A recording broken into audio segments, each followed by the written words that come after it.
my name is Seidu and I hold an MBA in finance from Carleton University, Ottawa, Canada.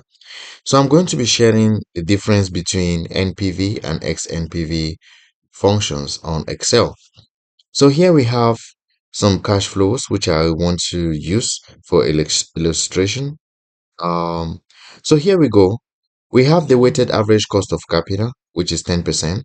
And then we have the cash flow. The first cash flow occurs in year zero, 50,000. So that's like the investment that you put into the venture.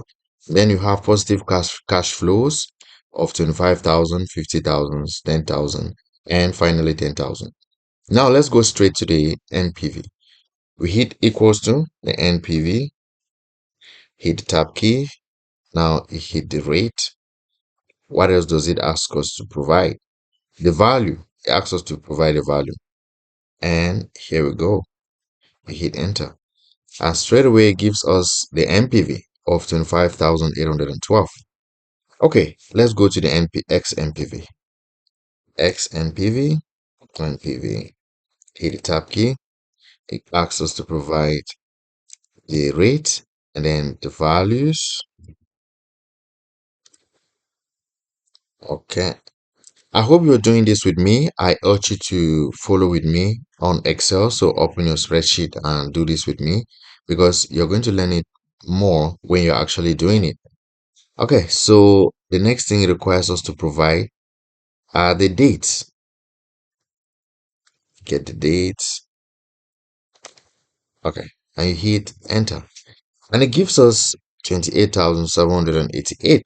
So now, why do you think there is a difference between the amount, the NPV provided by the NPV function and the amount provided by the XNPV function?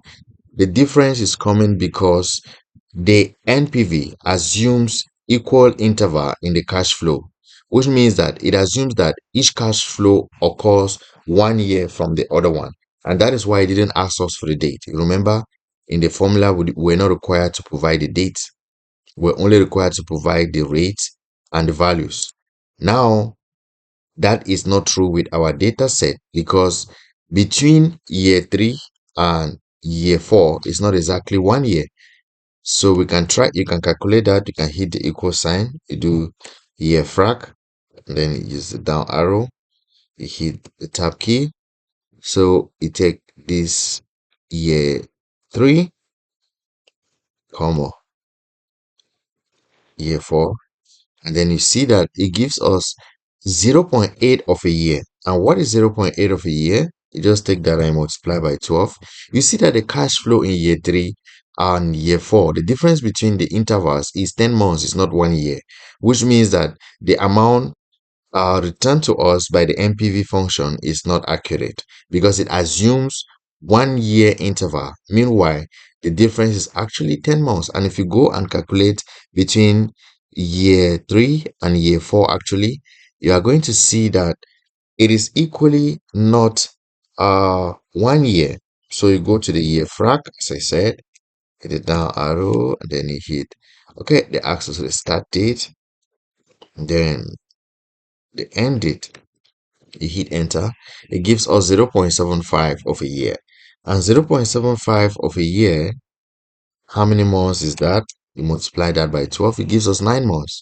So you see that the NPV assumes equal interval of 1 year between cash flows, which is not accurate. And that is why the XNPV required us to provide the dates. When we provided the dates, it used the precise date. But then the NPV value is with the assumption that the cash flows occur 1 year from each other. And if that is the case, it gives us a smaller value because the further into the future that the cash flows occur, the smaller the NPV value. And if you assume that the cash flow occurs 2 months later than actually occurred in this case, then you discount it to be smaller. In same way, if you assume that it occurred like 3 months before it after it actually occurred, it provides us with a smaller amount, and the difference is coming from the difference we have from year 3, from year 2 to year 3, and from year 3 to year 4. So I urge you to always use the XNPV value formula if you want to get the exact amount of NPV, unless you know that the cash flows occur exactly 1 year from one another. Then I have this exercise for you to do. So I want you to do this exercise and give me the NPV and the XNPV value that you have. I would like to see that in the comment so that I will know if you got it. Thank you.